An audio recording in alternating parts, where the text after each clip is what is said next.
Hi guys, good morning. Ipagpatuloy natin ang pagbablog. This is part 2. The second videos na aking pagbablog sa umagang ito.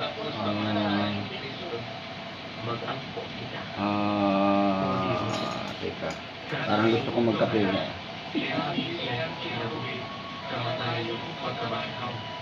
Medyo natutuyo yung ano ko, lalabunan. Pasensya na po mga ka-vlogger. Teka, ano bang gagawin ko ngayon? Prepare ko yung mga ipapasok na mga reports.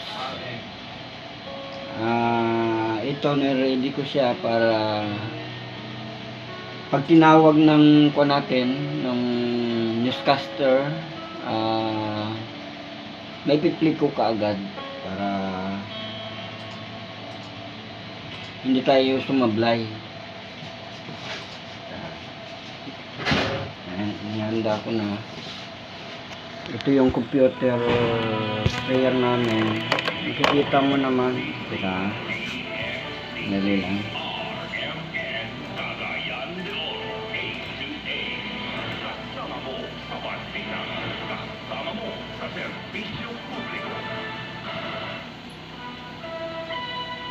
Oras pasada alas 4:32.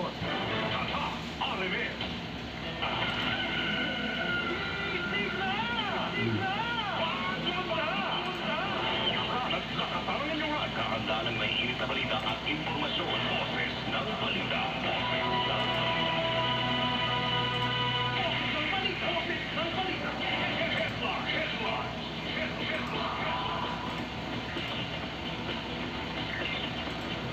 Sa balitang lokal, 700,000 pesos. Di ba na ba nagdamyo sa sunog sa barangay Kuman, kagahapong adlaw?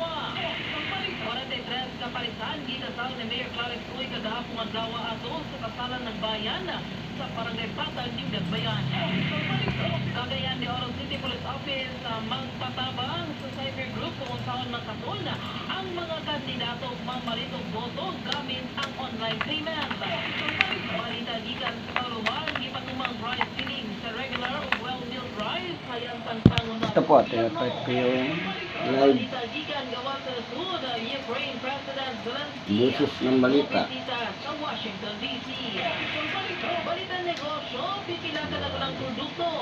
Nakatakdang magpataas sa presyo. Radyo man. North Korea, musalmot na sa Asian Games. Balitang showbiz, mga makalamang pagpahulga. Ipagawas ni MTRCB Chairperson Lala Soto.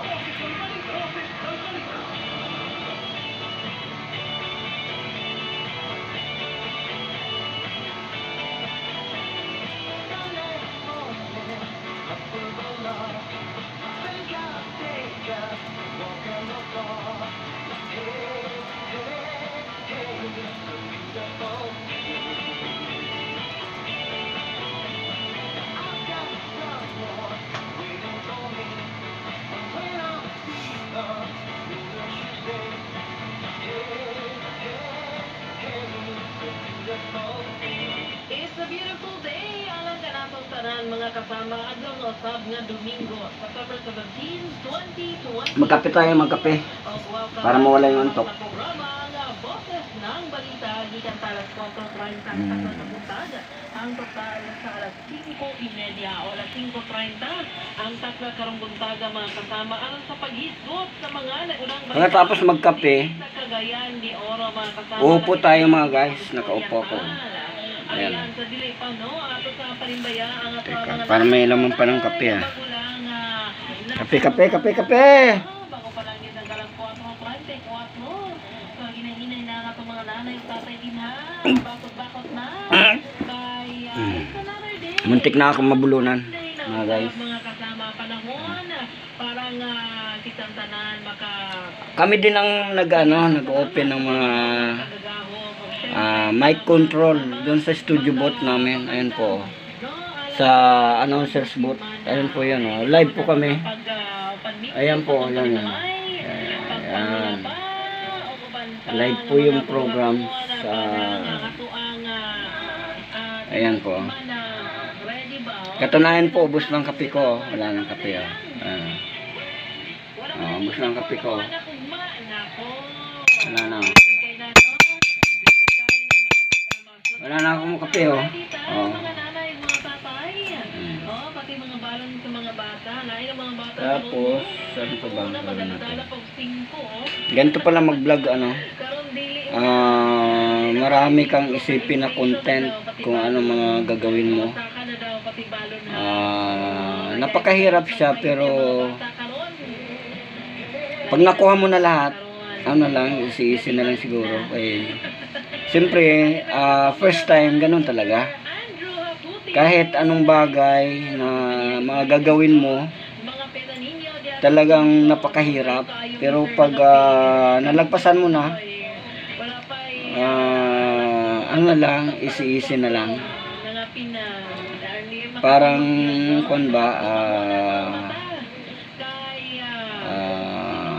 parang naglalaro ka na lang. Ayan na si Joanna. Ayan, Joanna. Ayan na.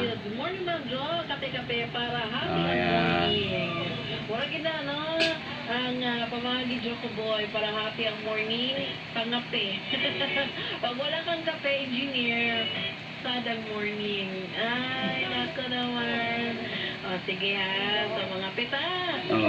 Sad daw ang morning, pag hindi nakapagkape. 3-in-1. Naka-FB ka ba? Or kaya katong ikan sa mga vending machine, yung mga kape, bisa unsa pa na stick na kape, pwede kayo na mga kasama basta kay ngayon itong mga tiyan natin sa yung pakay sa buntag, no? Alas 4:37 na. Ayan, sa mga gusto niya ay mag-read Dito malaman mo yung kung naka-on air ka or hindi. Nandun, mapakinggan mo siya sa speaker. Kapag off the air, mamatay siya. Ganon din pag nandun ka sa labas, kapag nakamonitor ka sa EM transistor, hindi mo na siya mapakinggan kapag off the air siya. Ano lang siya, yung maririnig mo yung parang hissing lang, yung parang gaganon siya.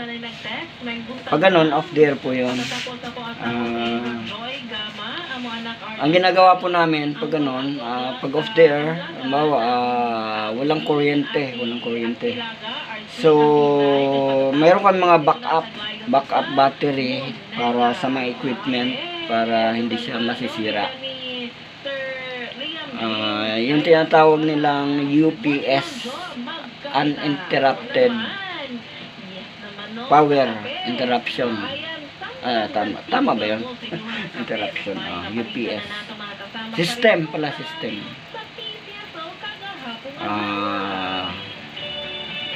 Ngayon, kapag ganon na burnout, ang ginagawa po namin, kami ang nagpapaandar ng mga genset. Piniprepare namin yung generator para magkaroon ulit ng continuous supply, para continued yung on air natin, continued na mapakinggan sa radyo, para lang hindi maputol yung mga pakikinig ng mga listeners. So ngayon, pag napaandar ng generator, ang mangyari, continued na yung program natin. Continued na rin na naka-on air yung natin, ang mga programa. So, ang inaabangan ng technician is kapag nagbalik yung power ng supply ng 14.7 million pesos. Sipalco kasi yung kwan dito namin, kuryente. So ang mangyari, mayroon kaming mga monitoring na katunayan na bumalik na yung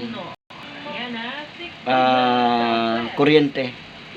So ang mangyari yan, pinapatay na namin yung generator set para hindi maging aksayado yung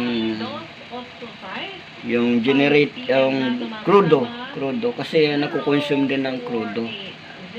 So kung minsan naman pinakamatagal na yung 3 oras o kaya 2 oras na ginagamit natin yung generator. So ang mangyari,